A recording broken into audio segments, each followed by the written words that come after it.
Hello everyone, I'm back. And for today's content, pag-uusapan natin ang pros and cons ng pagpapalit ng stock tires ng Yamaha XSR 155 into bigger or big bike tires. Specifically, ang gamit ko ay yung stock tires ng Royal Enfield Guerrilla 450, which ang brand niya is Siat Tires from India. So bakit ako nagpalit ng bigger tires? Simple lang, gusto ko ng mas aggressive, rugged at mas malaking look para sa XSR 155 ko. And honestly, after changing the tires, malaking improvement talaga sa appearance, especially sa rear. Parang talaga siyang mas malaking motorcycle. By the way, ginamit ko na itong setup since December 2024. And ang i-share ko ngayon ay based on my actual experience. Let's start with the front tire. Ang size na ito ay 120/70/17. Compared sa stock tires ng XSR 155, mas wide ito at nagbibigay ng more muscular and aggressive look sa harap. And now moving on to the rear size naman, ito ay 160/60/17. Dito talaga makikita ang biggest difference. Sobrang lapad ng rear tire and from behind, para talaga siyang gulong ng isang big bike. Since dual purpose tires din ang mga ito, may chunky and rugged thread pattern na bagay sa neo retro design ng XSR 155. Now, let's talk about the pros. Number one is the looks. Ito talaga ang biggest advantage para sa akin. Mas rugged, muscular, and aggressive tingnan ang motor. Especially yung 160 na rear tire. Talagang very noticeable. Kung gusto mo ng scrambler, neo-retro, or big bike inspired look, malaking improvement talaga ito. And number 2, budget friendly ang price. Compared sa ibang premium big bike brands, big bike tire brands, relatively affordable ang Siat tires. So kung gusto mo ng bigger tire setup without spending too much, magandang option ito. For me, sulit siya considering the size, looks, and performance. And for the number 3, good performance on wet roads.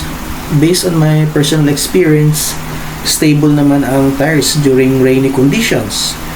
Nagamit ko na ito sa wet roads and even some flooded areas. At so far, planted and stable naman ang feeling. Of course, kailangan pa rin mag-ingat dahil kahit anong gulong pa yan, pwedeng dumulas sa basa at sa mga oily na kalsada. But overall, satisfied ako sa wet road performance nito. And then, number 4, added stability. Napansin ko rin na mas planted ang motor, especially when cruising on straight roads at normal riding speeds. Mas sulit at stable ang feeling ng bike, which gives me more confidence while riding. Now, let's proceed to the cons. Para naman sa cons, ang number 1 ay mas mabigat ang feeling ng motor because the tires are bigger and heavier than the stock. Medyo mas mabigat ang feeling ng motorcycle, especially during acceleration at low speed maneuvering. Hindi naman ito sobrang bigat na mahirap gamitin, but if you're familiar with the stock setup, mapapansin mo yung difference. And number 2, medyo reduced na yung acceleration and top speed niya. Because of the added weight and bigger tire size, may effect din sa performance. Sa experience ko, medyo slower ang acceleration compared sa stock setup. And there may also some reduction in top speed.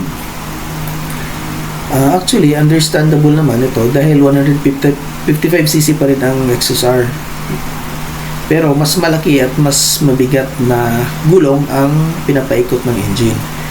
So kung priority mo ang maximum speed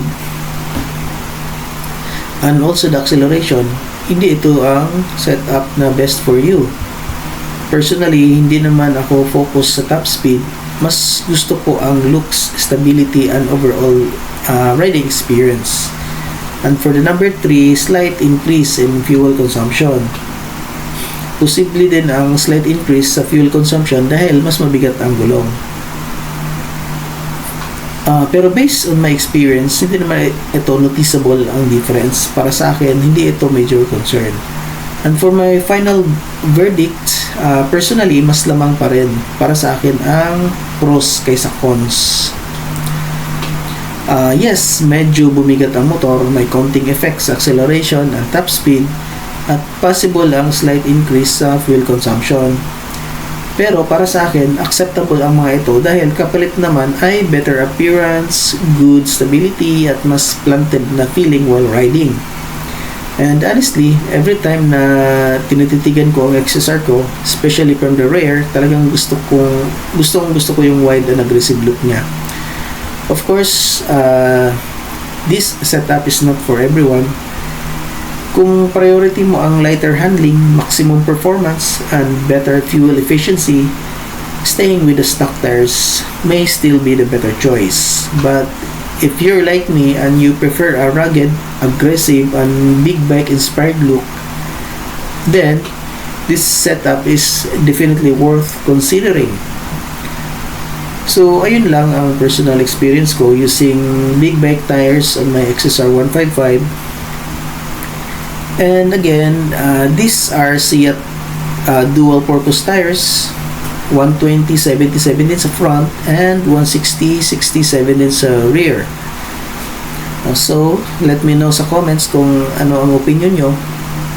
Mas gusto nyo ba ang stock tires o wider tires na big bike look? And if you enjoyed this video, please don't forget to like and subscribe. Maraming salamat sa panonood. Ride safe everyone and see you in the next video. Thank you.